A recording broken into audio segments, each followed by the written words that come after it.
Hi, on the off chance you're watching this and haven't seen Disventure Camp, please go watch it. I liked it enough to make this, and I'm talking about things with the assumption that you've seen it, so things will make more sense if you know what I'm actually talking about. Moving on, let's talk about Disventure Camp. Immediate difference the remake has are four new characters. First, our host Derek Johnson, and then Trevor McGregor. Both use previous parts of their names and designs from characters in the beta.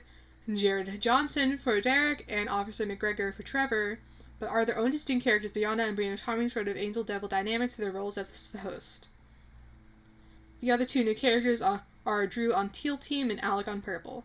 Drew literally doesn't say much, communicating by writing in his notepad, and Alec is a stoic bookworm.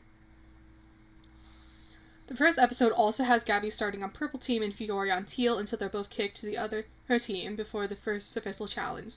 Gabby being kicked for alienating herself from everyone but Elliot. He, by at best, lecturing them to be more environmentally conscious and at worst, threatening them to be more environmentally conscious, while Fiore got kicked for being a child. The way this impacts the two characters is different, and Gabby continues feeling isolated from her teammates, which drives most of her actions before she's booted, while Fiore holds a grudge against her former teammates in place of her innocent child act by lying to her new team about being treated poorly while on Teal Team.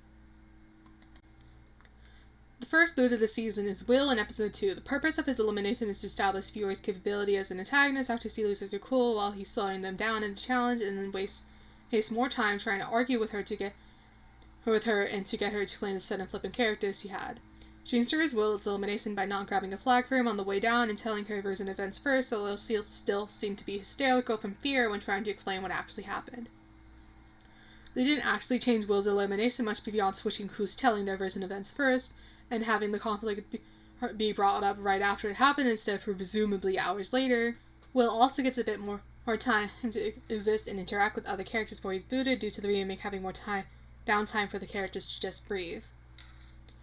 Meanwhile, on Teal Team, Gabby doesn't make a great first impression there either, as when it was announced that she got kicked off Purple Team, she immediately threatened Nick right in front of them, and later on loses captured the flag for her team by continuing to run her mouth.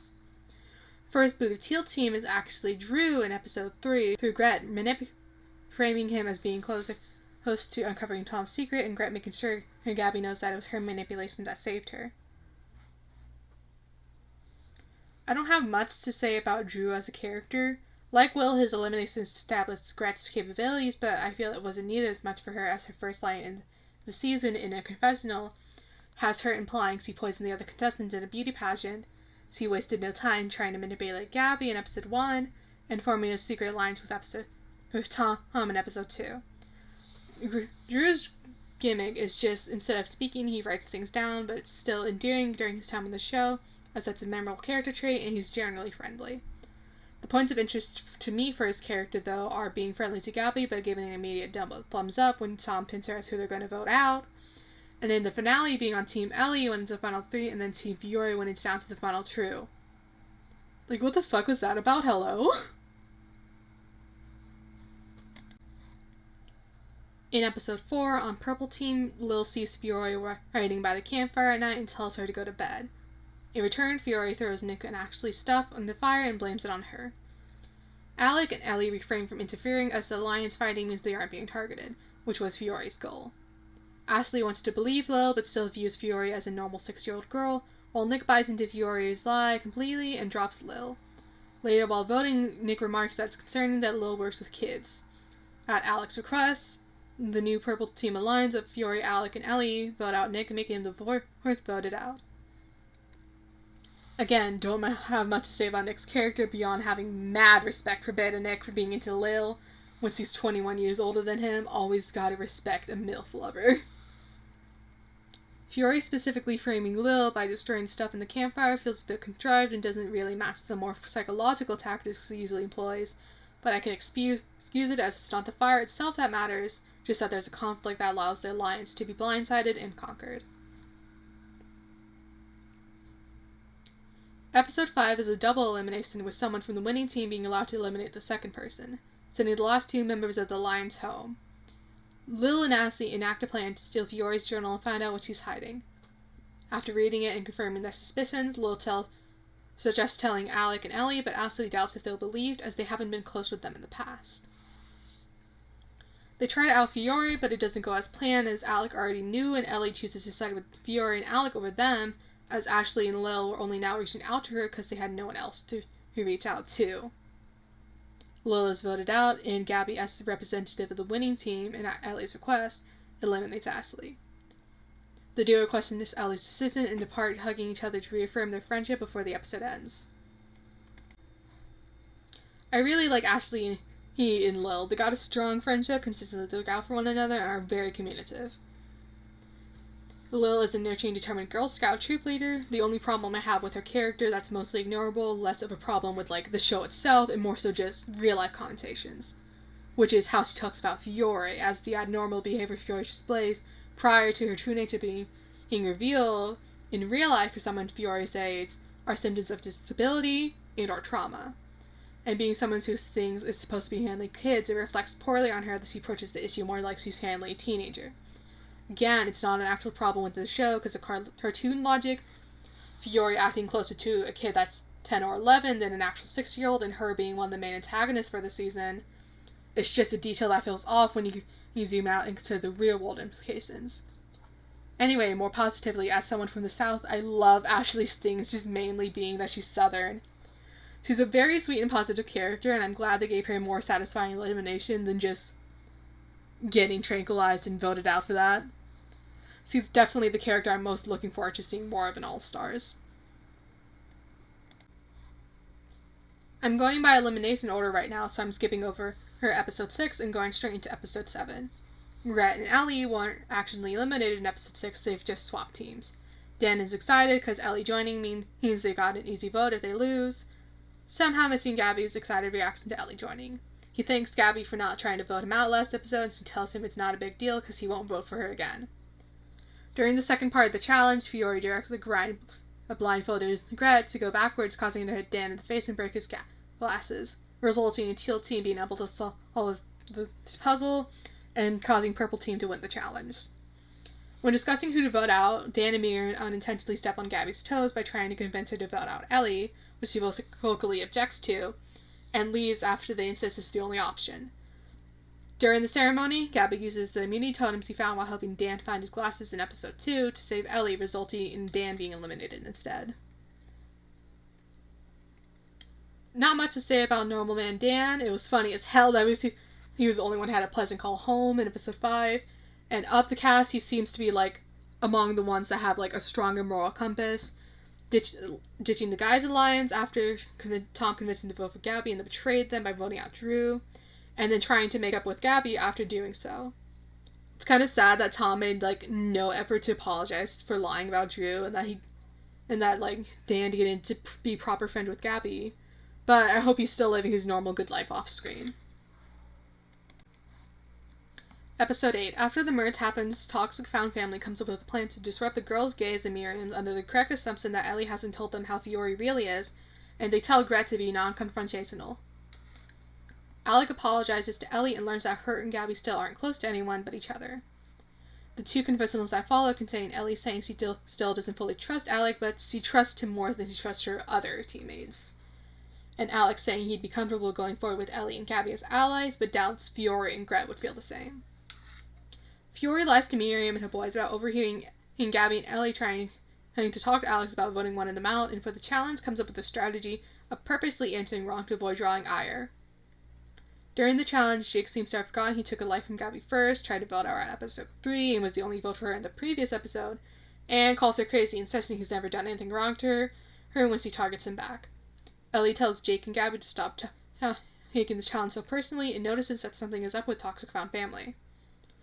Gret wins immunity after the challenge, and after the challenge ends, Jake and Ellie have a friendship moment where Jake brings up that his alliance is probably going to vote out Gabby, and Ellie says there's no hard feelings, and Jake thanks her for the advice he gave him about Tom. During the ceremony, the contestants are shown video confessionals of what they said while voting, exposing Fiore's true nature, with Alex's video specifically saying he's gunning for Gabby, so Ellie will return to Toxic Found Family. Gabby's voted out and shares a heart-to-heart along with a kiss with Ellie on her way out. And at the end of the episode, when she arrives at the loser motel, Gabby opens a door and gasps at what she sees inside. I love Gabby so much. The running thing for Gabby's character is isolation, and you can trace that act like the lines through most of Gabby's actions before getting booted into that. And during her time on the Teal team, it made her the perfect pawn for Gret, who not only took advantage of the isolation Gabby felt, but intentionally tried to make it worse so Gab could only rely on her, and almost every episode either builds upon it and or reinforces it. Something I personally like about her character is that, while mostly underdressed, she experiences hallucinations and tends to make bad impressions by being overzealous about stuff, but is played sympathetically and later on during the crime storyline heroically, because characters who hallucinate or are overzealous activists are usually played more negatively, ranging from at best being portrayed as a joke or annoying person no one likes, and at worst monsters and villains. These two details don't have as much of an impact on their own. As for a story, it's more important that we see Gabby being isolated than it is that we're told she is, but I do want to talk about two details revealed both in episode 3 and episode 5. They both point to isolation being a deep-rooted issue of Gabby's, with episode 3 having Gabby's fear challenge be fear of being alone, and mention that he's been in an isolation room before, with the room in the challenge resembling a jail cell. And in episode 5, with the call with her dad having him sounding uncomfortable, being uncaring, and wanting the call to be over already. Let's start with the second thing. We don't hear about Gabby's other parent or if she has one, but just having one parent who at best doesn't care and at worst doesn't like you is not good for anyone, but depending on how long Gabby's dad has been treating her like this, it's even worse for a child's development. Back to the first thing, what an isolation room actually is a type of hospital room which has interesting implications for a character, but based off the imagery they use, and Gabby, due to her activism having a poor track record with the police, what they probably meant was solitary confinement, which tracks more with her character and is possibly the reason she experiences hallucinations. Again, these details aren't actually that important in the show, it's just the character details that looking into can give a broader view of Gabby, and for her isolation storyline, it's more important that it's demonstrated that Gabby is alienated from almost everyone on the show than it is that Gabby's got a distant father and has been in an isolation room before, as the film on its own would at best just recontextualize Gabby's actions, and the latter's significance could be completely missed if someone watching isn't familiar with the ramifications of solitary confinement. If Gabby was treated normally by everyone and had multiple friends outside of Ellie and later Tom, but still made the same decisions she did in canon, with the same explanations for her being isolated, it feels weird because we're being told one thing and shown something else, so while the details add flavor, it's still more important that, while competing, her alienation from everyone is established, built upon, and reinforced. Anyway, I like her friendship with Tom. It took me until my second watch through the season, to realize that they've been on the same team since episode 1 and they just never really interacted until they both got booted. My hope for Gabby in All Stars is that she has more friends beyond her girlfriend. Episode 9 starts off with toxic found family chatting by the campfire and Gret explaining that she's here to win what the money symbolically represents to her, and Fury complains about people thinking money can solve their problems, and to set herself as an example to motivate Gret, otherwise we can't use her help. Reveals that her own mother doesn't love her, but she doesn't waste time vying for affection from someone who doesn't care. Everyone is knocked out and put into a zombie apocalypse simulation, with only Alec and Fiore being aware of it. A month into the simulation, when the only survivors are Tom, Jake, Gret, and Fiore, the latter two have a heart-to-heart where Gret has come to accept what Fiore has said before, and that she doesn't need her parents' approval when they were never there for her, but she does wish she could rub it in their face. Fiore says that they can, and she knows where to get a map to the nearest city. Fiore and Gret ambush Jake in Tom's camp, killing them both, but Gret can't find a map, and Fiore reveals that he lied before shooting her, ending the simulation and winning her immunity.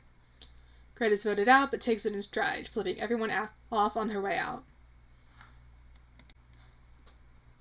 Once again, love Gret. I've always been a fan of characters who are the worst and flaunt it. Some of her manipulation tactics are pretty blatant, and when her main paw was Gabby, only worked because Gabby generally had no one else she could count on. But I think it works for her characters to be very direct about her intentions, to contrast the more subtle way Fiore pulls strings, and Alec's indifferent as long as it's not me attitude, making them a fun trio of antagonists for the season. I like the way the thing with Gret's parents is handled because it's not an explanation for her actions, it just recontextualizes them. As I previously said, if Gabby wasn't isolated from most everyone in the competition, things would have gone down very differently, but if Gret already internalized valuing herself beyond getting her parents' approval, she'd probably be making all the same decisions, just with the intent of pleasing herself instead of trying to please her parents. Gret is genuinely the only character that the zombie simulation had an impact on, and only in that it gave her enough time to come to terms with the fact that her parents will never value her and she needs to stop chasing approval from them. I'm kind of obsessed with how ready Gret is in the beta version to physically harm others. Like, both versions have her imply she poisoned other contestants in a beauty pageant so she win, but only in beta does he tranquilize Ashley and knock Tom unconscious with a club. Like, holy shit. I'm excluding challenges that require, like, attacking one another, but in the remake, closest Gret gets to that is tripping Ellie in the finale. I'm not fully sold on her all-star design, so I'm willing to say, anyway, what they do. I hope that if she's still an antagonist, she gets to scheme with Fiore again, because she mentions finally doing so fun in the finale. Episode 10. Fiore and Alec come up with a plan to split apart Jake and Tom using info they got from Gret about Jake having a shitty ex, and they need to get Ellie back on their side for it to work. Tom ditches the challenge to go for an immunity totem and tells Ellie this when she passes by. Tom finds his immunity totem. Fiore and Alex successfully get Ellie back on their side by pointing out the bigger picture and taking a bad deal. Ellie wins immunity and informs Fiore and Alec that Tom possibly has an immunity totem. Ellie lies to Jake, and the next morning he lashes out at Tom as soon as he walks up, before Ellie pulls him away and keeps them separated until the ceremony. Fiore throws Ellie under the bus by exposing Ellie's role in their plan to get Tom to use his immunity totem on Jake, resulting in him being eliminated instead. At the end of the episode, when Gabby interrupts Tom's crying to ask him if he's a cop because he's got something to show him.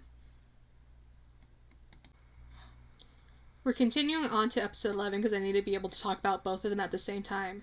So, episode 11 starts with Ellie trying to apologize to Jake, but he's not having it. Ellie and Miriam talk it out though, and while Miriam understands why she did what she did, she doesn't approve of her methods. During the challenge, Fiore joins Miriam and Jake and convinces them to let her use their flashlight with the logic of she's got short legs, so they're able to catch up with her quickly, which doesn't convince Jake, but it does convince Miriam as he tells him to give Fiore his flashlight.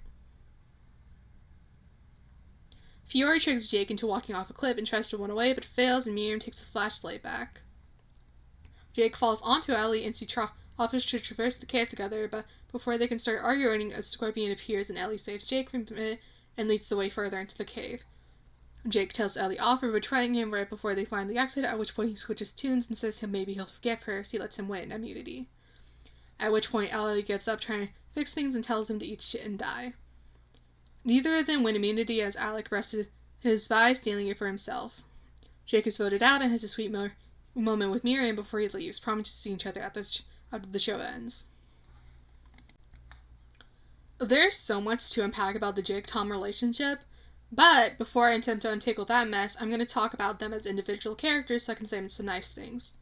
Firstly, I'm obsessed with how bad of a spy Tom is. World's most conspicuous man alive. Literally most of Teal Team were suspicious of him, and I'm so glad they chose to keep this element of his character from the beta and leaned into it. My favorite moment of bad spy tomfoolery is when he's talking with Miriam and his walkie-talkie buzzes, so he tells Miriam, who is aware he's a spy, that he has to go wash his socks, and then immediately dives into the bush right next to them.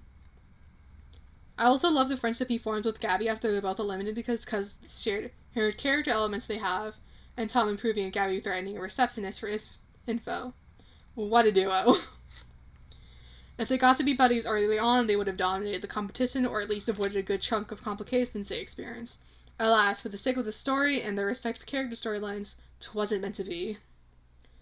The line, "Will you stop telling the whole goddamn neighborhood," is permanently ingrained into my mind. I'm sorry, the delivery of it is unreasonably funny to me. I don't really like that he became a cop at the end, because 1, ACAB, 2, Gabby, who's supposed to be his friend, has a negative history with cops, and 3, it just feels too kind of like, I don't know the word, out of line, I guess. Like, Tom's thing was that he was a spy, and also really bad at it, but ignoring real world context and just focusing on medium perception and portrayal, a cop is just a spy that doesn't hide, so it feels kind of off for his character to just basically continue what he was doing before. Spitballing some alternatives, I saw a mall AU post by Tumblr user All Aboard the Vespa, and in it Tom was listed as being a mall cop, which stuck out to me as being, like, really funny, but also still kind of appropriate for the character, you know. Like Tom being a friendly, overqualified mall cop and just living like a normal life is like really wholesome image to me. But it also can be used for comedy. Like maybe Tom is being a hard ass about the rules, like a nicer version of the mall cop from 16. The other two alternatives I thought about are like a semi-joke one playing off the mall cop thing of Tom becoming a Boy Scout troop and then having like beef with Lil because of it. And the more serious one of Tom via the influence of Gabby working at a shelter or a volunteer organization or something, or something where he can like still do good in the world but it doesn't require him to be alone and allows him to connect with other people. On to Jake. Easily the best part of his character is his storyline and subsequent friendship with Miriam. For the first 5 episodes, that's mainly what his character is building towards, and for it to pay off in episode 5 with Miriam for the first time reaching out to him and bonding about grief, loss, and living life for your loved ones, winning the challenge through their shared baking experiences. There's not much else to say on that front, it's just good writing.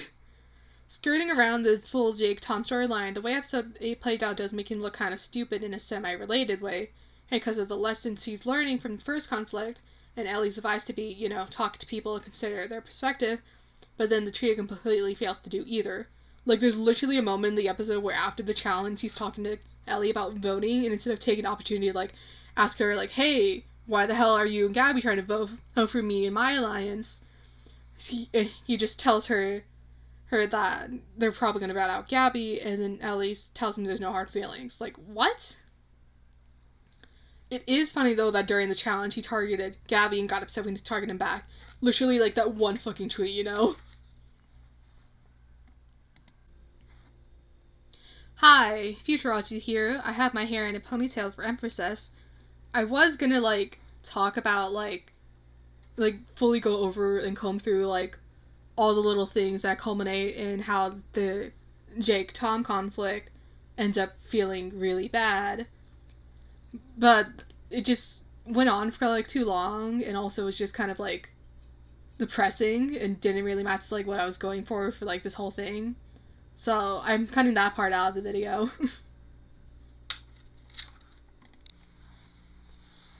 Closing thoughts on the Jake-Tom conflict. In the broad terms of writing, they chose to keep their conflicts as being poor communication, which is a style of character conflict notorious for being difficult to pull off and infuriating when done poorly, and they didn't change enough to make what they chose to go with work.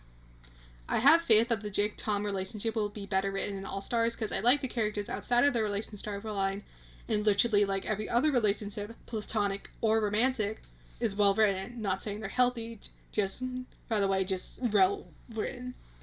They just fumbled the bag hard with Jake-Tom because they chose to stick too close, like, to the beta version.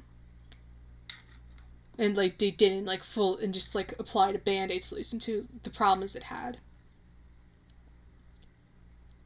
This is separate from, like, the writing itself and more so just how my perspective has changed. When the remake was coming out, I was, like, a Jake hater, but rewatching the season twice after it finished and scrutinizing everything to write this, I'm now a Jake defender. Free my man, he did all that, but the narrative painted him as worse than he was. Also, while reading the comments on the episodes, I noticed like a lot of Jake hate, but rarely any Tom hate. When outside of the character, or outside of the relationships, they're both likable characters. So, from a hypothesis for why this is because of where the development outside of the relationship is. For Jake, it happens in the first 5 episodes before his character pivots to only being about his relationship with Tom, while for Tom it's the reverse, and how a story ends is often how the characters are remembered. So Jake is remembered in a more negative light, while Tom gets a more positive one. Back on track, episode 12 starts with Trevor calling out the Final Four to get them letters from home. Fiore isn't interested in her, so he gives it to Alec and tells him to give it to Fiore. When he does give it to her, Fiore burns it immediately. You really hate them, don't you? Which Fiore says he doesn't, she just isn't interested in what they have to say, and switches the topic to Alec's letter, which reveals that he reveals is his wife's true feelings and that the flame died a long time ago. So Fiore asks him what he plans to do, and Alec tells her that regardless of winning, he's moving when he gets back. Ellie and Miriam try to form a plan to eliminate Alec. During the challenge, Miriam is paired with Fiore while Ellie is with Alec. The winning team is guaranteed a spot in the finale and can take pick someone from the losing team to go with them. In the dining room, Fiore expresses concern about winning the challenge to Alec, and and he attempts to reassure her by saying he'll just convince Ellie to pick her over Miriam when they win. Do you think she could be persuaded? Well, of course. It'd be easier to beat a little girl like you than Miriam in the finale. Miriam tells Ellie she needs to start losing, otherwise she's heading straight to the finale with Alec, and Ellie expresses concerns about being able to convince Fiore, but Miriam points out that Fiore's smart and probably also concerned about her chances against Alec. Ellie starts throwing the challenges to ensure Miriam and Fiore win, and on the way to the final challenge, Fiore asks Miriam why Ellie's doing that, and Miriam explains her plan to get her on her side, and as extra insensitive, says they can later work together to take down Ellie. In the final challenge, when Alec is slipping, Ellie reassures him that she can win the challenge for them, so he lets go, and Ellie immediately drops off, so Miriam and Fiore win. Fiore cringes when Derek says they can pick who to take now and hesitates before. Alec, I really liked you, and that's dangerous. And matches Miriam's vote for Ellie. What surprises you? I have a better chance of winning against Ellie and Miriam. Alec lashes out, and Ellie's like, ironic, right? Everyone sees Alec off. Your parents were right about you. You are a mistake. Oh, I know. And I don't care. Oh, and I bet you'd know a lot about making mistakes.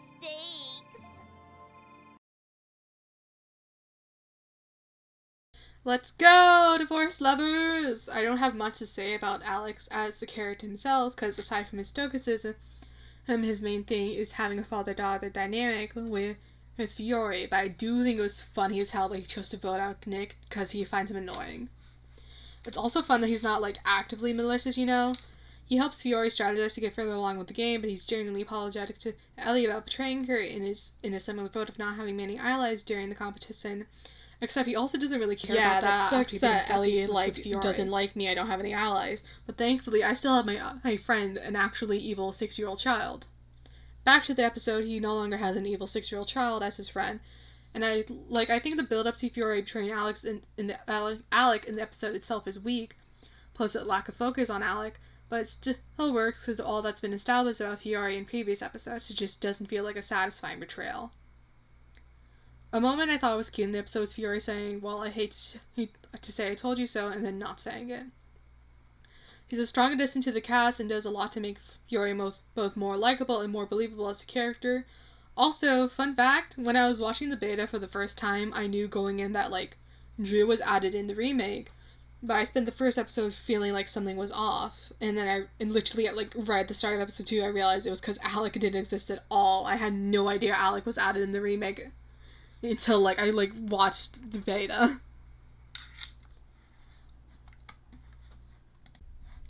Finale time! Consensus of the final whole 3 thoughts. We're focused on Ellie's right now, though, so only hers.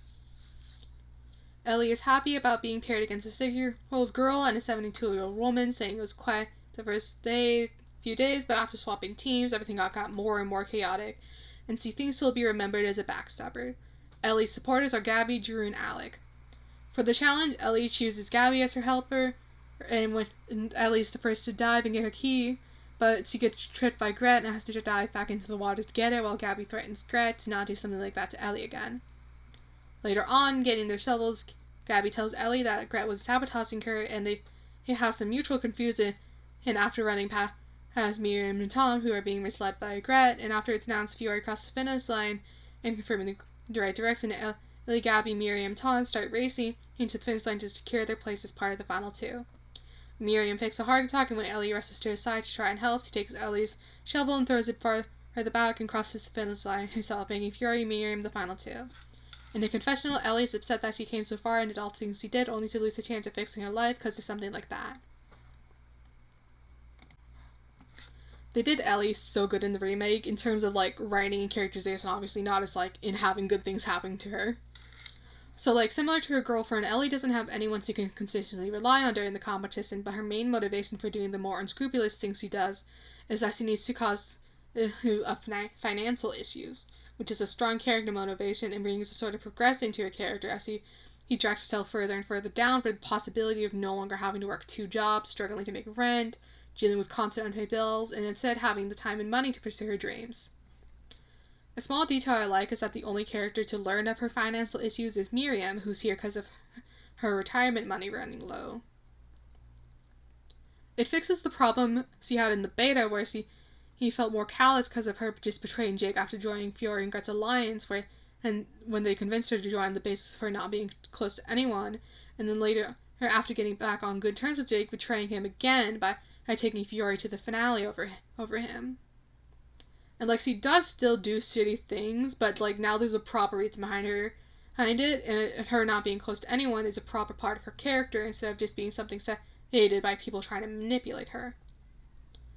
Ellie's relationship with Gabby is sweet, don't have much to say about it beyond wishing they got to spend some more time together during the show.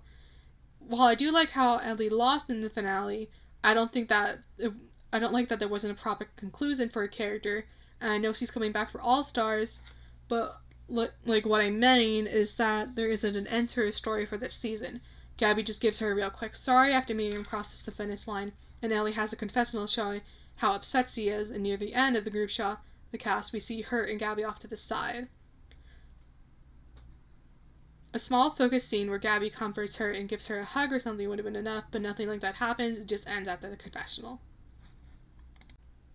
A similar problem is present in the finale with Fiore and, to some extent, Miriam, of after they lose and win respectively, it stops really focusing on the finalists and switches over to concluding the Climb storyline and the Jake Tom storyline, which I've already said how I feel about.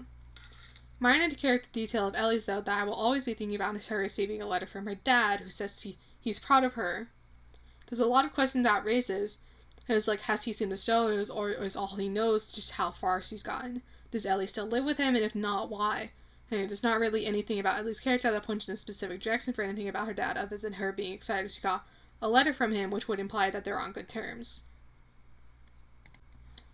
In Fiore's finale confessionals, she says, "It sucked being here. Every person she met was more stupid than the last, and that these things she'll be remembered as the only person with a modicum of intelligence." While Fiore digs for her canister, Gret leaves to go sabotage one of the go-karts with Tom noticing and following her to swap the flags. Fiore finds a canister first and unknowingly takes the sabotage card, and after the entrance starts struggling, she hits it in frustration, causing it to explode and fling her into a tree next to the finish line, allowing Miriam to fly by and win. On Fiore's support vents are Gabby, Ellie, Drew, and Gret. Again, like Ellie, the remake did her so good, evil daughter supremacy. In the beta, Fiore's character mostly relies on the evil child gimmick, but the remake fleshes her out in the same general way it fleshes out everyone by having more time and there just being moments that let the characters breathe. But Fiore in particular gets fleshed out by having there be like a whole nother character added specifically to give her more depth. I like that neither Fiore or Alec were specifically trying to be friends with each other, but had a bond developed anyway. Her friendship with Gret is also super fun. I'm glad they ended the season on a good note with each other, not because Fiore apologized or for getting her booted or anything, but just because Gret was like, "Holy shit, I forgot how fun you are." And her smiling near the end with Fiore's like they're probably dead was really cute. I'm fine with there not being a Fiore-Alec reconciliation in the finale, because I think it would have been way too soon for either of the characters to do so. One of my favorite Fiore moments is in episode 9 when Gret's like, wait a second, the map's not here, and Fiore's like, I know, and then just suits her. I just think it's a cool moment, and I love that immediately afterwards she's just cheering about winning the challenge. Based on how my sister talks about how her students act after they watch Bluey, I think watching it would either fix Fiore or make her grimly stare out of window for a few hours like she's a noir detective who failed to catch the culprit and then go back to normal. My hope for All Stars is Fiore-Alec reconciliation, obviously, but I don't want her to become a good person suddenly. I just want her to be evil with her morally indifferent father figure again. Miriam's finale confessionals, she says that it looks like she doesn't stand a chance, but she has a few tricks up her sleeve.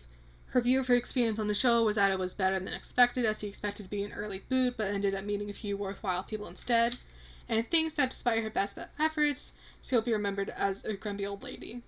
Miriam is the only one of the final 3 happy to see the people who lost again, and her supporters are Jake, Tom, Dan, Ashley, Will, Nick, Lil, and after it's down to the final 2, Alec. Yet again, they did her so good in the remake, except she also got to have a good time. Out of all the disventure camp contestants, I think she's the one who had the most positive experience on the show, excluding the obvious reason of her winning the million. So he didn't get a single vote, was able to fully move forward from a past, and got 2 surrogate grandsons as a result, was the one everyone was rooting for, and she ends the show on good terms with most of the contestants. So I like to think that she came back for All Stars just to have a good time. An interesting element of her character is how she handles conflict. Like, circling back to Jake Tom, the way she handles them is different. With Jake, she's more reassuring and encouraging, while with Tom, she doesn't say as much or give any advice, and what she does say is very similar, saying Jake's immature and will get over it in episode 7, and that while dense, he's a good boy in episode 10. And specifically the conflict in episode 10, after learning about it from Tom, she makes no attempt to talk about it with Jake, and they interact like twice in the episode. But she does confront Ellie in episode 11, talks things out with her, and comes to the conclusion of understanding why Ellie did what she did while not approving of her methods, and works with her in the next episode. Also, while she's trying to get Fiore to help her and Ellie out, get Alec out, her throwing in that they can work together to become the final 2 after that, and then actually following through with that agreement is just so... Miriam's just great. Throw a line that means nothing, but once again is significant to me only, is in episode 7, Miriam mentions that when she was younger, she would use sports to get away from her issues at home. I need to know what the issues were so bad. I don't have any specific hopes for her in All Stars beyond some storylines about her living her best life outside of the show, maybe she got another cat or has an old woman Yuri thing going on with someone or some shit. I just want her to be the most well-adjusted contestant always. Miriam's kind of a guilt. So, overall season thoughts. First half is strong. I will always love the Jake-Miriam storyline, but then how you feel about the second half depends on how you feel about the Jake-Tom conflicts, and as I'm obviously not a fan of how it was written, I just ignore it when rewatching and enjoy the other parts. Favorite contestant is tied between Gabby and Fiore. I love both of the storylines and think it's kind of fun that Ellie and Greta are both relevant people in the storylines, but in very different ways. Least favorite is Jake. I don't hate him, it's just gotta be somebody, and starting with episode 6, his character pivots to be almost exclusively about a storyline I'm not fond of. In the second half of the season, it stumbles in a few different places with the writing, which individually wouldn't be much of a problem, but altogether lessens the impact the finale has, leaving Ellie and Fiore, and to an extent Miriam, feeling less like Phoenix characters in the season and more like they just stopped. Miriam suffers from this the least because she won and got her money, but also she literally doesn't interact with Jake the whole episode, who played a pivotal role in her character development and is meant to be someone she's close to, with the last proper interaction being in episode 11 when they promise to see each other again. The closest they get into interacting in the finale is Jake saying, "Good choice, Miriam," when she picks Tom as her helper, him going, "Yeah," when Trevor declares Miriam the winner, and then them being in the same shot when Jake is concerned about Tom to the bus exploding. And then that's it, that they don't actually interact. Ellie pretty much disappears after she loses. She gets a confessional being upset that she threw away her integrity and moral standards only to lose because she's worried about Miriam's fake heart attack. And she doesn't get any focus after that. We do see her being cozy with Gabby in the background and then being on Team Fiore, but again, Ellie isn't the focus of the shots, and that's the end of her character for this season. Fiore does get some more closure for her character than Ellie, it feels underwhelming. Every one of the loser contestants is understandably mad at her, and we had 2 exchanges from her and Alec, but only the first one of Fiore being mad she only got one person rooting for her having any real bite. Similar to Ellie, she mostly disappears after losing and having a confessional showing how pissed she is, but she does get a cue memo with her when after Jake expresses his concern about Tom. Favorite episode is episode 5 because of the culmination of the Jake-Miriam story, and least favorite is the finale. Similar to the character situation, it's not that I hate it, I'm just indifferent. I like what they changed the crime plotline to and how it was used to finish Tom and Gabby's character storylines, and Derek being out again will always make me laugh. The problem that the season has mostly stemmed from having to work with the beta version of the story, and then in the last few episodes fumbling a bit with the character closure, possibly due to them planning to do All-Stars and wanting to leave some things unresolved so they could continue with it there, and have more time to do so. Also, all the returning characters weren't revealed yet when I started writing this, so I'll say it now. I'm pumped about Derek and Trevor returning as agents for All-Stars. I'm assuming they're either out of jail already, on parole, and this is being counted as community service or some shit. I'm not too familiar with how the legal system works, or they're on probation because of Crystal's interference. On to season 2. Our host is Crystal McLean, the daughter of a certain other reality TV host who has a poor relationship with her father and struggles to balance between being a host who can rake in the ratings and retaining her humanity. Other members of the production crew are Marcus and Nina, with Marcus being the more calm voice of reason among the production crew and Nina just being here to cause a problem and make jokes at other people's expense. There's another member of the production crew we'll get to in a hot second. First episode, while on the bus and then while running on their way to camp, we get some small character interactions and also confessionals to establish what each character's thing is, and upon arriving, they're split into Orange Team and Green Team. The next day, the challenge is a relay race with Orange Team being in the lead until the last second when Oliver hallucinates a tree as being a former employer and tries to appease it, letting the Green Team win the challenge, with Crystal calling out what happened.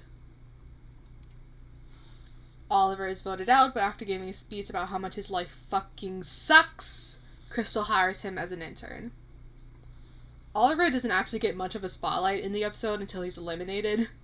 On the bus after Aiden says he recognizes him from somewhere, he tells him that he was an intern in previous seasons, and then after tripping while running, he freaks out seeing Maggie, and then he's gone until the tree thing and getting eliminated, which, to be honest, isn't much of a problem because dude's around the whole season. I don't really have much to say about Oliver as a character. I like him and the rest of the production crew. They're solid characters with a solid storyline, so there isn't much to say. I will say, however, that I like that they had a contestant be a former intern, and that it was so fucking funny that, like, after being fired/quitting, he tried to find his way to the bus stop in the pouring rain. You know that shit was feeding into his angst. Next up, episode 2's challenge is sleep deprivation. The Women's Alliance is formed, and James points out to Aiden that if Carol joins, the two of them are gone, and suggests he talk to her about it later. Later on, Aiden finds Carol bandaging up a gator's arm and asks her if she's getting along with anyone, and she talks about people not really liking her and getting along with animals better and feeling more understood by them. And after Aiden's prompting, agrees to vote together against the Women's Alliance. Among all the unpleasant young people in this place, Aiden is one of those that I don't dislike so much. When there are 2 people left on each team, Carol encourages Aiden to stay awake, but he falls asleep shortly afterwards, leaving her the last one awake on Orange's team. After being drugged by Crystal because the challenge has gone on so long, Carol is the first to fall asleep, by second making it Green Team's win. When James gets confirmation from Aiden about Carol voting them out, he immediately leaves to publicly betray both of them, causing Carol to be voted out. I like Carol. I'm a Carol enjoyer. The only problem I have with how she was treated is that literally no one cared when her leg got broken, when people were concerned about Yul being poisoned when he's been significantly worse to everyone. That's it. That's the only snaggle I have about her character. I'll elaborate on this later, but episode 2 was the most unintentional subversion of expectations I've experienced, because my only knowledge going into season 2 was the impression that the gay couple of the season was just Jig Tom in a different font. So I was like, oh yeah, when Aiden and Carol were bonded during the challenge because they already liked Carol and because of Miriam had assumed he'd be getting more focus in the next few episodes. So once he was betrayed and voted out, it caught me more off guard than it was what was probably intended. Side thing, I'm assuming that the reason she targets Aiden over James is a result of them bonding during the challenge, because she hasn't really interacted with James while she was friendly with Aiden. He's specifically one of the unpleasant young people she was alright with. Her animal whisperer thing is cute, and in episode 9 when she gives Aiden a spider, I do think she was being genuine. Her love of animals overrides her hater instinct. I don't have much to say on her as a character herself, because her role within the 2 episodes she's most prominent in is to move along the development of other characters, and she does it well. My affection for her character is less because she's got a lot going on, and more that if you put a cranky old woman with some sort of gimmick in front of me, I will always spoon. I do think more could have been done with her as she was included in All-Stars, but I don't mind that she didn't make the cut. On to episode 3. Maggie is established to have a crush on Kai. Connor talks to Rhea about how he feels better thanks to her advice about being himself, and Rhea tells him that if he acts like he does around her, everyone else, he'll fit in no matter what. They're interrupted by Crystal advising everyone to brush up on their hygiene before the next challenge, but before separating, Connor tells Rhea that he's turning 50 next month, and he's accepted that. And Rhea says that he's turned 29 today. First kiss of the challenge is Rhea and Yul, with Connor encouraging her by telling her to pretend he's filming for a scene. The kissing streak is broken when the pair is Maggie and Yul, with Yul vehemently objecting to kissing a so-called circus freak, pissing everyone off and causing Kai to blow up at him in Maggie's defense. In the following confessionals, Kai feels conflicted about it while Maggie is swooning over him. After the challenge is over, Kai is feeling down, but Connor tells him he did a good thing defending Maggie and reassures him that he hasn't strayed from his goal. In a confessional, Connor decides to start acting as aides and sharing his experience with younger people. Kai is voted out and gives a positive farewell to everyone. Except you, Yule. You yourself. But surprise, it's double elimination, and Connor, not having any reason to continue being there, volunteers himself as the second boot. Connor gives Rhea a bottle of perfume and wishes her a happy birthday before he leaves, and instead of getting on the bus, Kai goes off to live in the woods. Talking about Kai first, because I've got lots to say about him. He's got big kahuna vibes to him, and his romance with Maggie is simple and sweet. Will always be a fan of pairings where the girl is taller than the guy.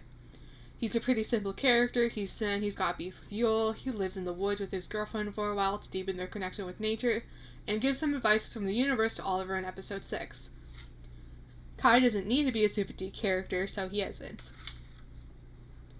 On to Connor. His character arc is relatively short and fast-paced, happening in 3 episodes, but to give enough weight to the resolution of it to make it work, and it feeds well into his relationship with Rhea. I think it's fun that he entered the competition entirely to try to be hip and cool and then voluntarily leaves after that's no longer his goal, because he's already witch.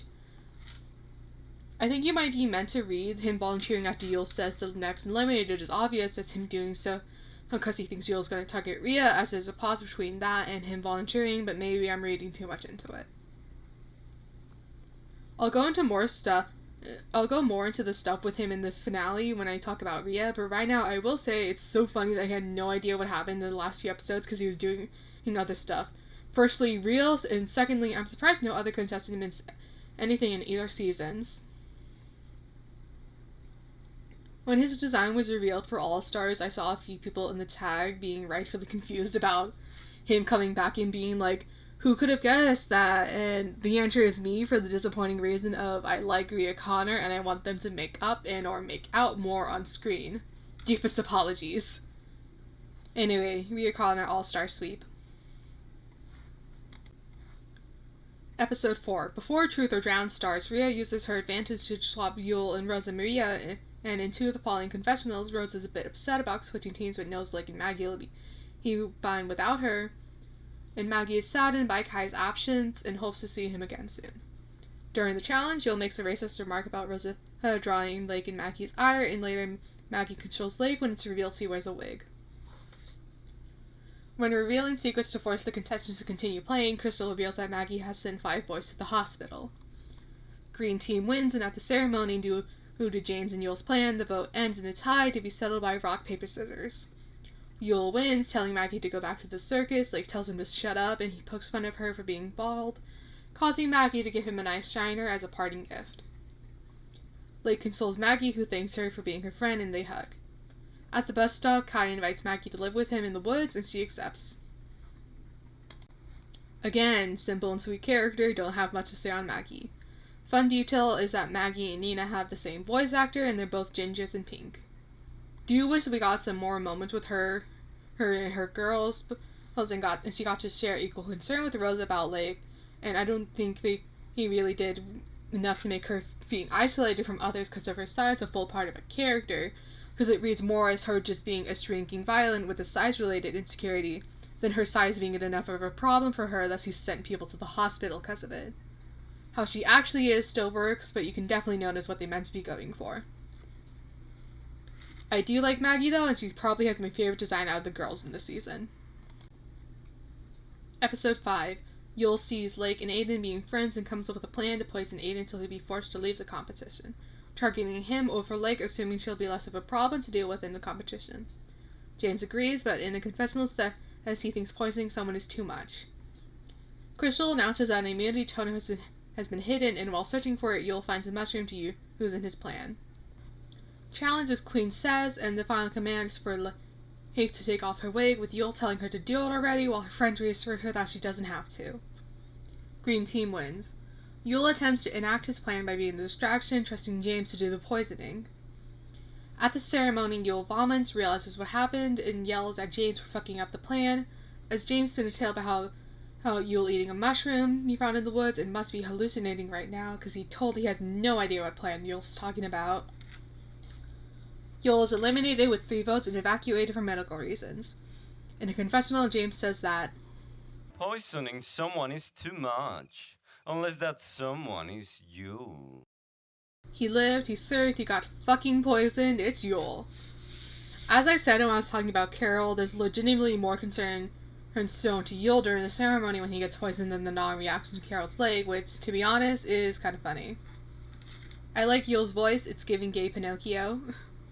It's fun that he's got no misfortunes coloring his actions like the other antagonists in the series. He's just a guy who sucks and will make that everyone else's problems. Hopes for All Stars is that he continues to be the worst and that he at least makes it to the merge this time. A specific character I want to see him interact with is Gret if she still remains antagonistic, because they're both vindictive and she has in the past successfully poisoned people to win, and it'd be funny if they either formed an alliance or had the world's most annoying beef. Skipping over episode 6 because it's a non-elimination episode, straight to episode 7. Due to the poor state of the balls inhibiting the challenge from finishing properly, Team A is declared the winner due to them stumbling out their members, while Tess is the last person on Team B still standing on the platform. Tess asks Allie about her tattoo and she talks about her grandfather who she struggled with the passing of and that she came on the show to get away from all of which she does because it allowed her to meet Hunter. And of course, meet you. Making Tess smile and says he's right.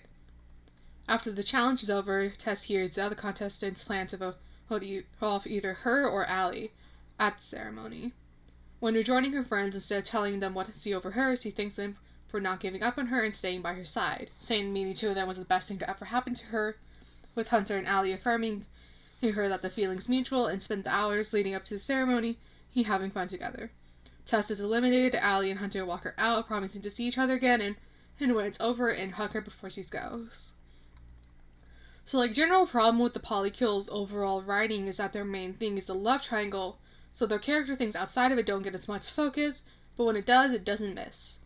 I don't have much to say about Tess specifically, because there's 3 moments that come to mind when I think of her, and the first 2 writing yards are more about Allie and Hunter than her, and the third is her choosing to spend the last few hours at camp, having fun with her friends instead of trying over something out of their control. She's got the least going on outside of the triangle, with what she does have going on being her depression. She's literally Team Rhea in the finale, because Rhea was the only one she's talked to before. My hopes for All Stars is that the Polykill is on different teams so they can have more character outside their relationship and interact with more characters than just each other. Episode 8.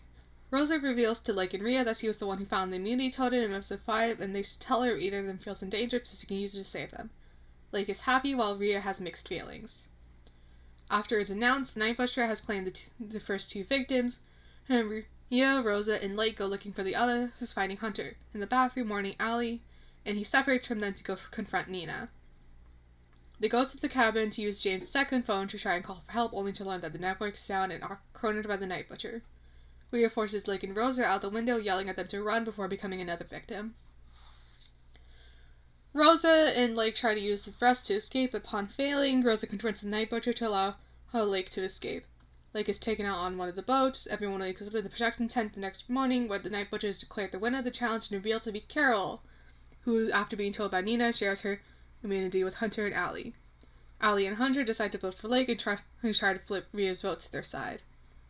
Rhea chooses an action and proceeds as if she was unaware of who was being targeted, causing Lake to be voted out. Rhea and Rosa walk Lake out, with Rosa apologizing for not being able to save her, and Lake saying she's done more for her than she can imagine. They tell each other, "I love you," and Lake and Rosa hug, with Lake inviting Rhea to join. Fun character? Fun episode, fun character. Skill-wise, Lake is easily one of the most competent characters in the series, so it's really funny that forever ago you'll assume she'd be easier to deal with. Her storyline is well executed and her friendship with Rosa is wonderful. Love the moment Lake has with Crystal. First is Lake aggravating Crystal by saying she's not like her father, she's worse. And then when Lake's dad is trying to take her off the show, they talk about their parental issues in a grass is always greener way, which results in Crystal keeping her on the show. I think it's a bit weird that Lake's siblings are only mentioned twice. I think the only moments they're mentioned are Lake saying she's the youngest of them, and that her brother showed her how to drive a boat. It doesn't really matter much, it just stuck out to me as someone with siblings. My hope for All Stars is her making it far and that she no longer speaks to her parents. Episode 9. In a confessional, Allie says that Tess' departure and her fake death from the previous challenge has Hunter a bit rattled and wanting to feel in control. Later on during the challenge, Allie makes a point about sharing the weight of things together by being the one to pull the sled up the hill. Allie gets knocked off the sled by a branch, leaving Hunter to cross the finish line and win immunity by himself. Hunter and Allie try to come up with a way to save her from elimination, deciding on trying to swing Maria's vote, with Allie looking on the bright side and saying she'll at least be able to see Tess again. In the most amicable ceremony of the show, Allie is voted out. Hunter tells Allie to say hi to Tess for him and kisses her. Allie pushes him off, bringing up that they agree to wait until the show's over before doing anything about the situation and leaves upset. There's a lot of meat to this episode. Unfortunately, a very small portion is for Allie. Again, there's not too much to her character outside the love triangle thing, and I wanted to save that until I'm talking about Hunter, but I will talk about her relationship with Tess here. Of the pairings in the love triangle, Tess-Allie is the angle I'm most interested in. They get off to an awkward start due to Hunter not giving Allie a heads up or asking if he can bring Tess, making them both uncomfortable as a result, but they do end up bonding and becoming friends on their own. The scene in episode 6 where they hide in a cave from the rain and Tess has an emotional breakdown while Allie is unable to do anything other than sit by her side through it lives in my mind. I wish it was elaborated on, but the scene I was talking about earlier in Tess's section is when Allie is talking about her grandfather, which, while a sweet scene, I still wish more was done with, especially considering Tess is an orphan and they could have bonded over shared feelings of loss. But whatever, moving on. Like Tess, in the finale, she's on Team Rhea, but unlike Tess, there isn't a reason as to why. Hey, so I'm imagining she's there to be on the same team as Tess, so they can be more united to giving Hunter the cold shoulder. Hopes for All Stars is the same as Tess, but I do want her to get closer with Tess in it as well. Episode 10. Rosa invites James and Aiden to join her for breakfast, with James staying behind to try and find his phone.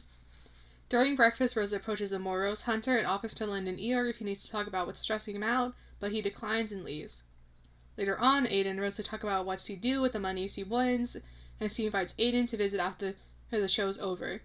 Both James and Rhea walk up to talk about personal items being missing before Aiden switches the topic to targeting Hunter in the challenge, pleasing Rhea while leaving Rosa appalled. In a confessional, Rosa says he knows how to differentiate friendship from the game, but is concerned about how ready her friends are to play dirty. During the challenge, Rosa approaches Hunter to give him a heads up about them targeting him. After being ambushed by Hunter, Rosa confesses to Rhea about warning him, and Rhea says she'll cover for her. After rejoining James and Aiden, Rosa tells them what she did, and Rhea follows through, covering for her by saying it was part of a plan to get him to lower his guard and lure him out.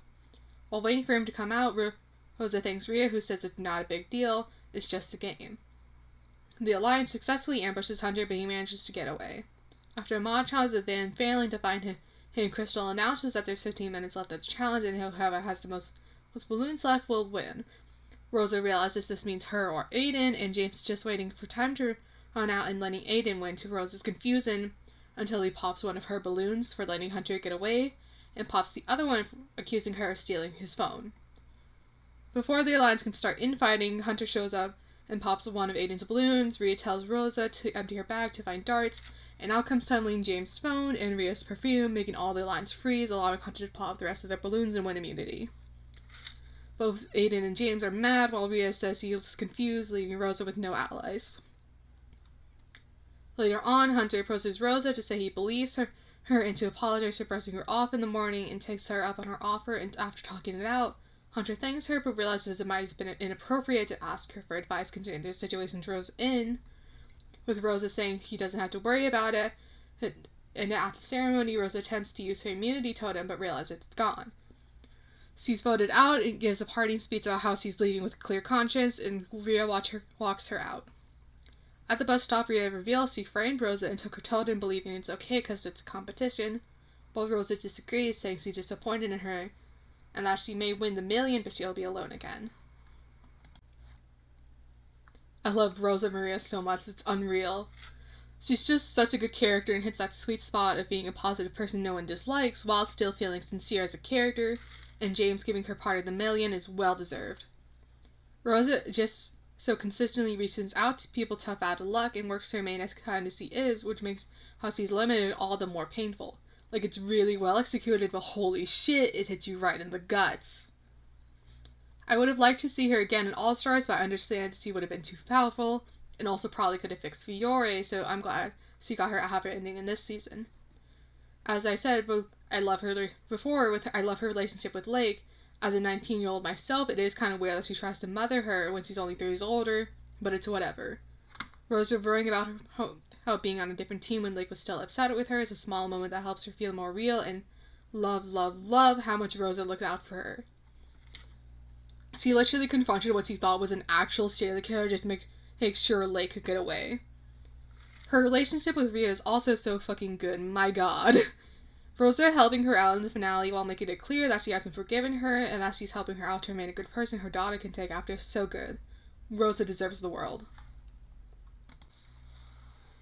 Episode 11. Hunter approaches Rhea to form an alliance. He rubs it in a bit that he hasn't been interested in talking to her before and agrees after pretending to be convinced by his argument.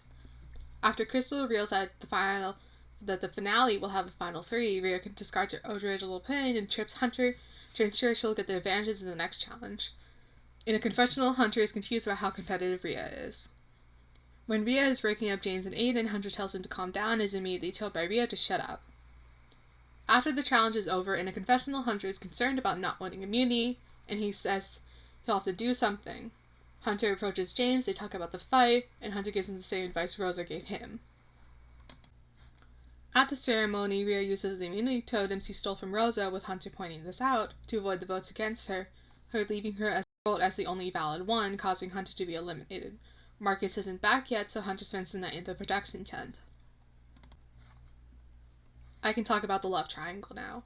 While a reasonable decision from a real-life perspective to put off talking about until the show's over because of the competition adding stress and possibly he could make things worse, either from just the nature of it elevating problems or someone intentionally using it against them, from a writing perspective it's not that interesting.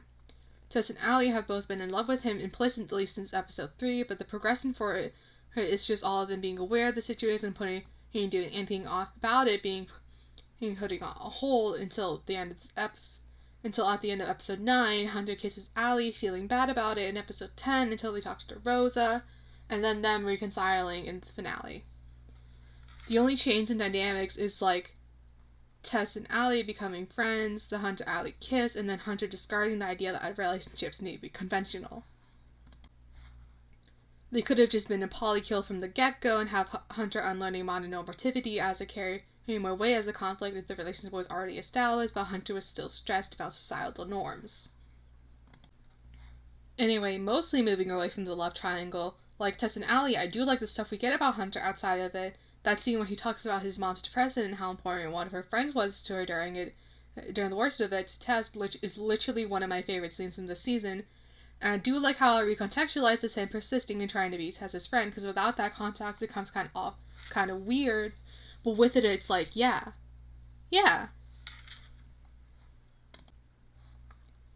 This is a design thing, but I love the big chunky boots he wears. Something I'm not entirely sure if it's an intentional element of his character or not, but I think is neat regardless, is how he approaches relationships. Because in episode 1, he says something about getting a lot of people to like him so they won't vote him out, which, first time around, definitely made me think he was more malicious than he actually is. Episode 6, after learning Yule got kicked, he has a confessional saying he didn't really like him, but liked that Yule's unpleasantness allowed him and the girls to go unnoticed.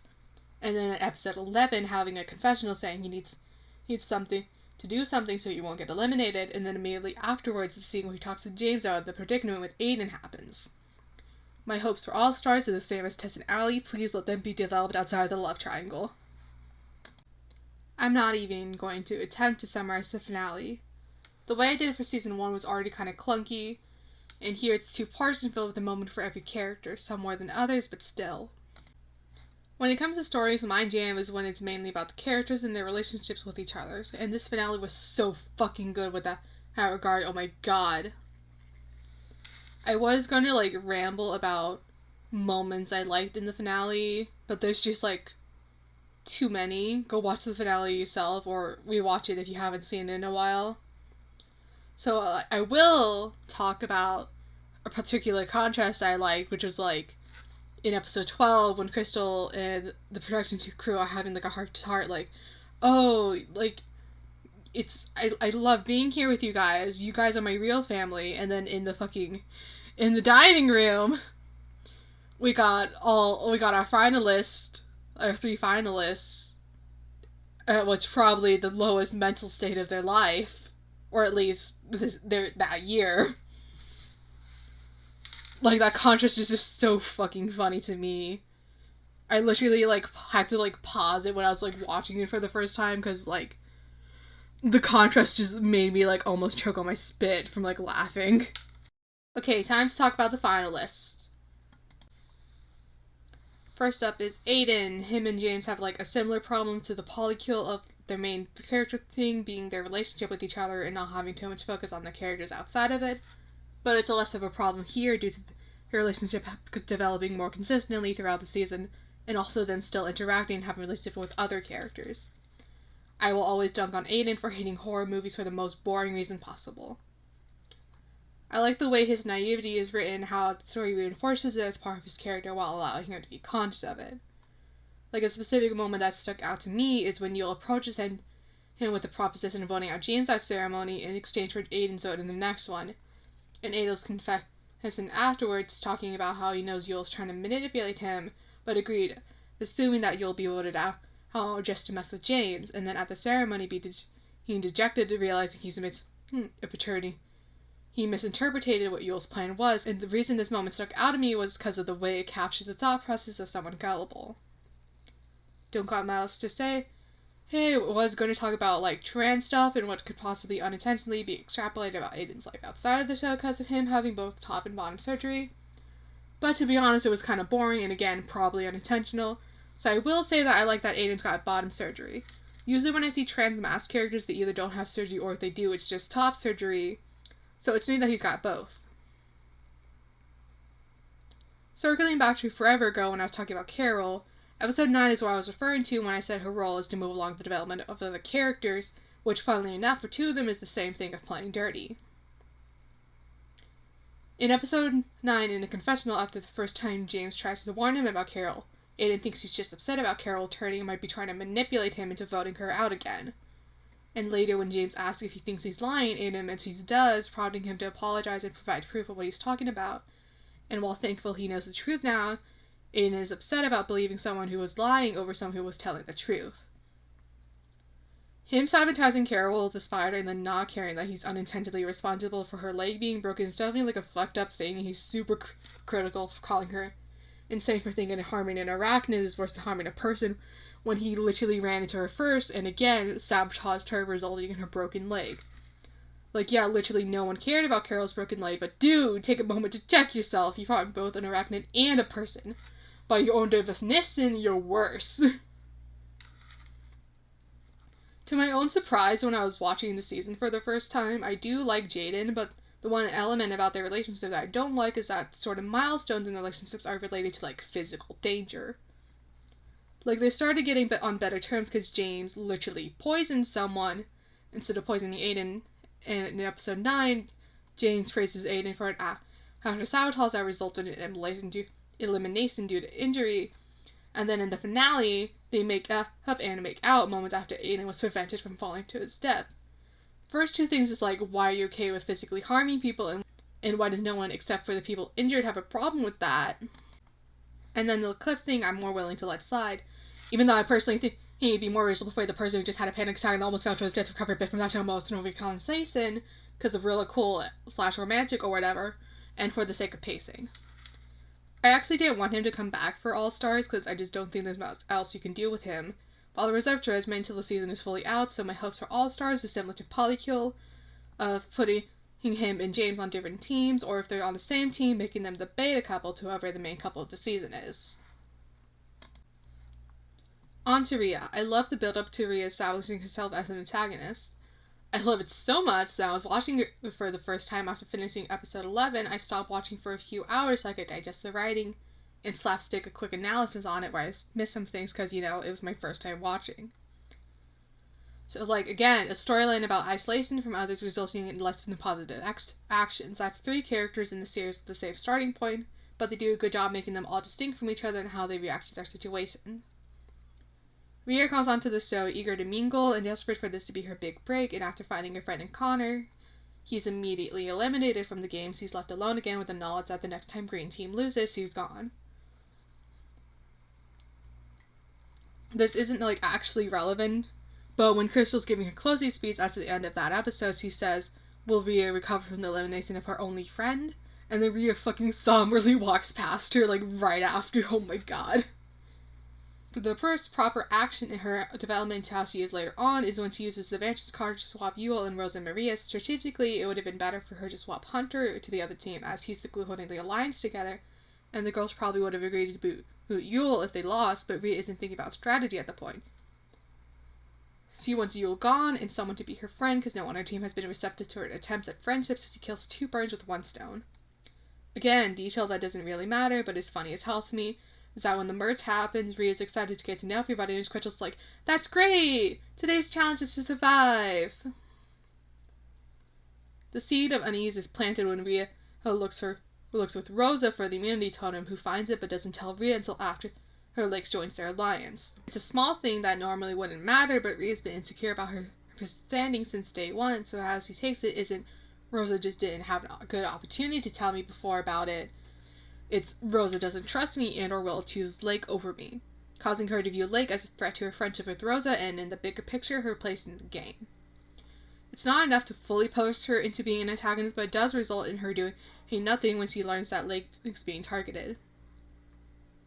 Circling back again to Carol in episode 9, while Carol does lay the groundwork for Rhea starting to bite dirty by lying to her and easing her into the mindset of, And if we won't walk out here with great friends, we should at least try to do it with $1 million. By connecting to Rhea about feeling disconnected and disposable, it's actually seeing Aiden sabotage Carol and the lack of a reaction that gets that fully pushes her into playing dirty. Everyone plays dirty and gets what they want. Is that the only way to get far in this game? She's fully embraced it in episode 10, but man, she was not happy about it in episode 9. I'm not going to dissect episode 10 or 11 because I think they stand on their own, but I will guess what Rhea's original plan was before she had to change it upon learning it's a final 3. So my reconstruction based off what we know is that she's planning to take someone to the final 2 and use the information she got from James's phone, which he stole it, to disrupt him and Aiden during the challenge, allowing her and her person of choice to finish it first. So that's why she had to eliminate conflict-wise Lucian, Creed, Rose, and Maria, because even if Rose would be fine with how Rhea was playing, she still tried to fix things between James and Aiden. Stealing Rose's totem was just to make sure Rosa couldn't save herself, but it did come in handy for Rhea when she had to change her plans. The decision to have Connor not have seen the last few episodes was such a good move, because to him, how Rhea is currently acting versus how she was when they last interacted is like night and day, and Connor learning firsthand that the person who happened to ever read has completely discarded her own advice and changed for the worse has a lot more of an impact when you see it happen than if he just learned of it off screen. Unlike the Jane resolution, I do think it was necessary for Rhea to be lost in the cave so she could recognize that he was in a worse place than she was when she came on the show. Sometimes you do need something physical to make you aware of how alone and lost you are as a result of your own fucked up choices, even if that something is possibly drowning in a cave. The scene where after losing Rhea apologizes to Connor, he talks about following Rose's example and how he knows how it feels to be where Rhea is right now. I felt that way a while ago. And how did you get out of that? I didn't do it alone. Someone helped me out. It's literally my second favorite scene from this season. Oh my fucking god. Anyway, all-star thoughts. She has my favorite redesign, very Hollywood starlet, and my hopes are that she's not turned back into a full-blown antagonist, because it would undermine season 2's finale. So if she does do some shitty things, I think it should be similar to Crystal's storyline in the season of failing to rein in bad habits. Would also like to see her interact with James and Aiden because of, but mainly James because of reasons I will go into in his section. Last but not least, James.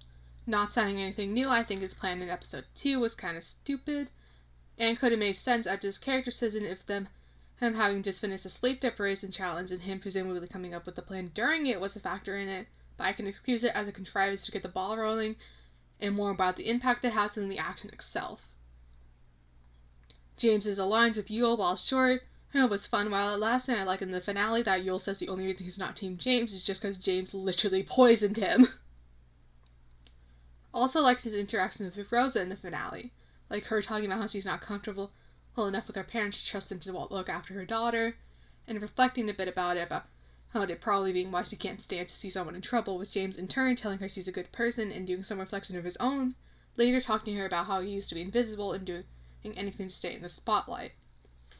One last time, circling back to episode 9, James is the last person Carol pushes forward for the development of, and it's by shining a spotlight on Aiden not trusting him, so he actually has to talk to Aiden about it, apologizes for lying, and makes more of an effort to foster trust between them. Detail I want to mention before moving more into talking about the James-Aiden relationship is that, in general, there's a discrepancy with the subtitles for Disventure Camp, just small changes in words or phrasing, and the reason I'm noting this here is because when James confronts Carol outside the bathroom, what he actually says is, "And who is going to believe you after manipulating everyone?" While the subtitles say, "Is he going to believe you after manipulating everyone?" This is definitely just an error, I just think it's a neat one to happen in this episode. An element I like about James's character is that, for the most part, how he feels is ambiguous. The first time he mentions Aiden in confessional is in episode 11, and there's pretty much nothing else from him otherwise. In episode 7, Lake suggests that he's in love with Aiden, but Lake is an outside source, making a guess as to the reason behind some of his actions. When you zoom out and look at the information powder for the rest of the cast this season, you're always informed of what a character thinks or feels about a situation, with the only other exceptions being when a character is avoiding a topic or hiding something, like Rhea in episode 10. For the first 10 episodes, when James has a confessional, excluding the very first one where he's just introducing himself, it's exclusively related to the competition. A few examples being him thinking the kissing challenge will be easy because of how many he's done for TikTok, and that poisoning someone is too much unless that someone is Yule. It's very subtle. I didn't actually catch it until I was rewatching to outline the season for this, and I'll be rotating it in my mind for the foreseeable future. Because, as I've said before, the first time it's properly stated how he feels about Aiden straight from the horse's mouth is in episode 11, as in, it's when, in a confessional, James says he likes being around Aiden and looks forward to being friends with after the show was over. But also in that it's revealed that in the past, he told a friend that Aiden's naive enough to believe everything. James is ambiguous enough that you could actually argue that that's how he viewed Aiden until episode 9, where he's more conscious about how Aiden views him and works to foster trust. Like, that's not how I personally interpreted it, but that's definitely a valid reading of it. That element of James's character, in conjunction with Aiden's thing about trust, what James was hiding, being forced out since their first 2 interactions, along with some small morsels throughout the season. The thing James says right after they reconcile on episode 7 makes their relationship storyline super engaging to watch play out and pick through.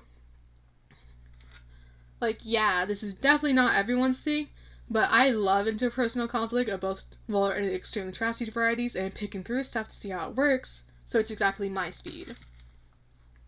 So, all-star thoughts again, like Aiden didn't really want him to come back in hopes for her relationship remain the same, but I do think there's more that can be done with him, circling back to why I specifically wanted him to interact with Rhea more in All-Stars.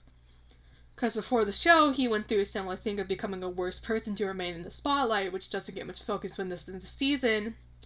It's mostly there to add flavor and recontextualize his actions and make him more of a foil to Rhea, but definitely makes me want him and Rhea to talk about it at some point. Because within the show, they got each other's characters arcs in reverse, but when you factor in James's pre-show background, he starts to show where Rhea is in episode 10 and 11 and is as a better person. So he could be a sort of example for her to strive for when moving past her bullshit. Overall thoughts time. I have to address this immediately, and then also me currently recording has to address it again. I wrote Yule's section, and then like 3.5 hours later, the fucking poster for All-Stars got posted and made my stomach drop. And I left it as is, because the All-Stars sections are meant to be based off what information I knew and what I thought, writing it down. So, me speaking again as the person recording this, it's earlier today, the intro for All Stars dropped. It was at like noon, I think, in my time zone. I'm not sure. It's currently like almost 10 p.m. right now, as like I'm recording. So like, what my initial thoughts were that I wrote down like after the poster for All Stars got revealed was being like worried about that, like, oh, maybe Yul and Gret got together like in between season 2 and All Stars. And my worry for that was because like what we know about the only other information we have related to Yul's dating life is that he forced his girlfriend at the time to get reconstructive surgery and then broke up with her when he didn't like how it turned out. So I was worried that like, oh shit, is this why Gret's skinny now? But like watching the All Stars intro, their interactions lack like going off just the intro itself. I might be wrong again for a different reason. My current prediction is like my current hopes is like similar to like my original hopes in his original section of like him and Gret being super fucking annoying.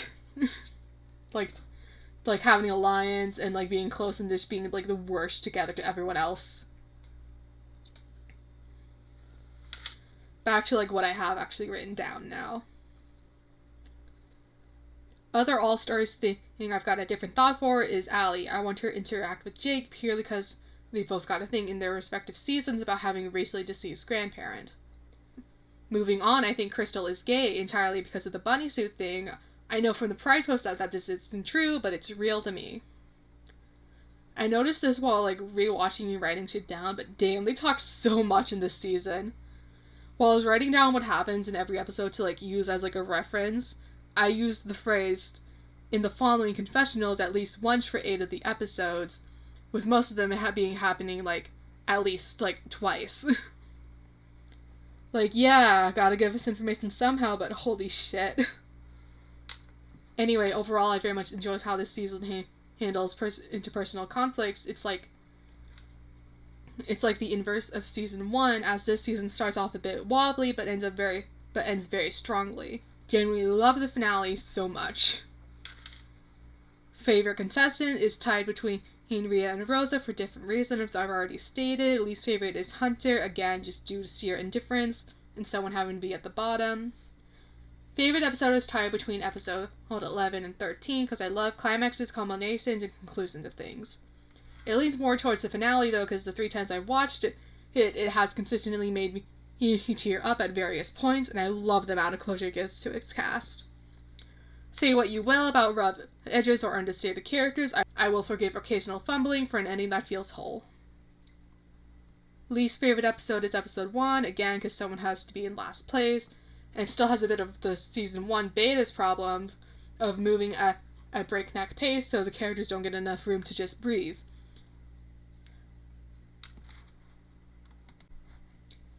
However, since I won't get an opportunity to bring it up again, the menopause joke is really good. Definitely felt like something they'd say in totaltrauma if they were able to. All Stars thoughts. I don't hold my hopes too close to my chest because they aren't that important and I'm not the theorizing type anyway. Probably won't happen, but I do want Marcus and Nina to get more screen time because I think they're fun. Again, I wrote this down. I wrote this part down before the intro came out. I will be an Emily defender until the season comes out and we see how she actually is because 1, it's unfair to hate a character who got nothing on, and 2, it'll be funny as hell. And if I defend her and see later on, I don't know, pulls a Herald and tampers with the boats. Again, it's December 20th. The intro came out today. She puts them off a plane.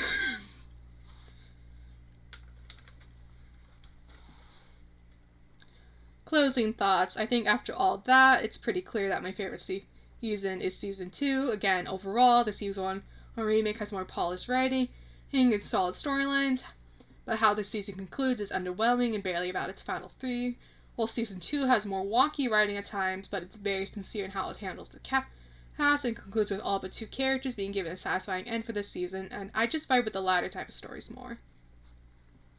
Design-wise, though, I prefer season 1's designs that is more memorable and eye-catching than how weirdly desaturated most of season 2's are. The thing that got me into Disventure Camp was fan art of Gabby and Ellie by Tumblr user totaltrauma, and the reason I'm bringing this up here is because it was actually fan art of Blake and Rosa, and I just severely misremembered how it looked. I have no idea what the popular takes and stuff on Disventure Camp are, as I've only read the comments on the episodes and browsed through the tag on Tumblr, and that's it. I don't have any other social medias. That's all I use. That is all. Farewell.